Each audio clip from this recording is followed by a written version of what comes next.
Santa Claus, the Easter Bunny, the Tooth Fairy. All lies we tell our children. Why do we tell them these lies, and why are these lies so bizarre? Let's go one by one. We have Santa Claus, an obese older gentleman who breaks into your house, eats your food. He knows when your child is awake. He knows when your child is asleep. He knows apparently what your child has done year round.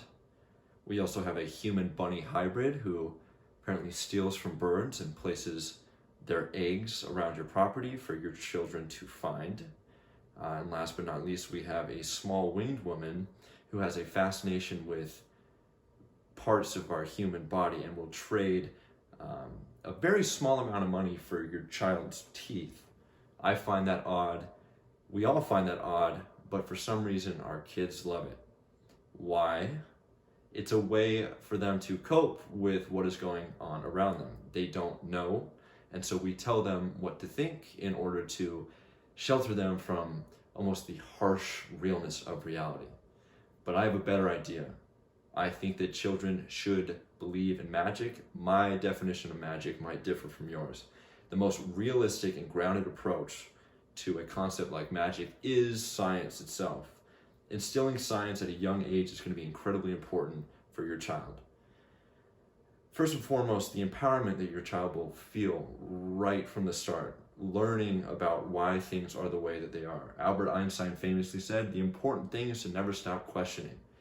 To tell that to your kid at a very young age, as he grows, he will never stop questioning, and I find that incredibly important to instill at a young age. The world is fascinating, so let's show that to our child.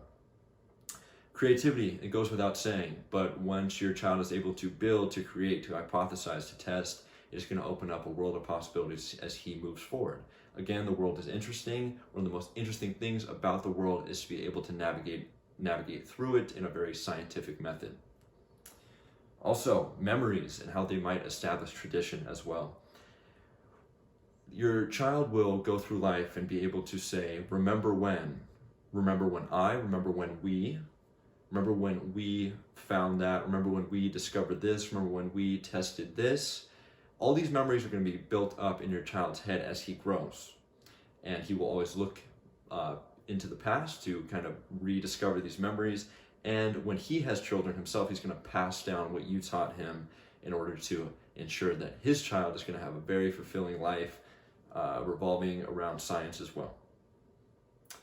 And the ability to bond with others around them is going to be incredibly important as they age, and science is a great gateway to that.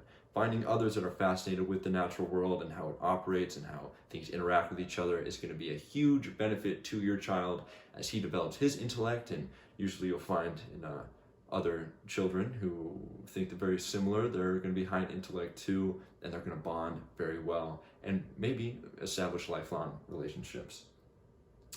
Also, big thing is that as they age past childhood and they get to be adults, usually you'll find happier adults, because science is lifelong and developing scientific literacy is incredibly important at a young age and to maintain it as we age. Incredibly important.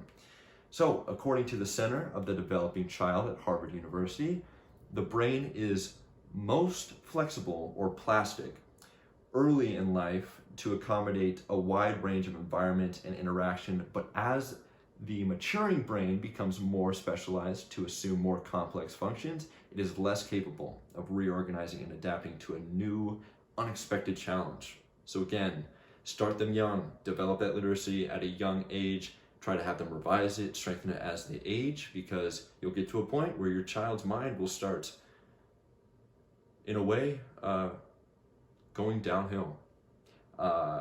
Again, of course, we'll get more wise, we'll get more strengthened and sharp over the years, but again, the maturing, the plastic mind must be addressed at a young age, must be really taken hold of. The opportunity that a scientific mind will open up, the opportunities that they'll have outside of school, outside of college, if they do enter into the natural sciences, is going to be incredibly vast, about leaving college with a scientific mind, a scientific degree even. So again, starting them young is going to be to their benefit. So let's have our kids believe in magic, and let's have that magic be science. Thank you very much.